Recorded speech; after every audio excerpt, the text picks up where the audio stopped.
Harus ektp. Iya, saya bilang nggak perlu. Sementara ini kan masih banyak ya, kalau saya tadi belum ektp.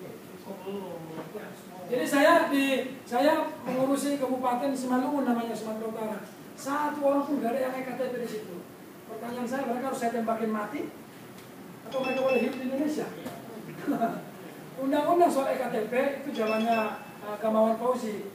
Itu tidak ada kewajiban seluruh ektp. Hanya waktu itu dia punya proyek itu dan dia jadi kasus dengan itu. Dan Pak Ahok salah satu orang yang menentang itu.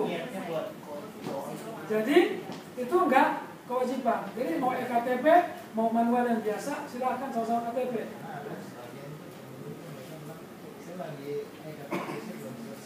Nah, ini.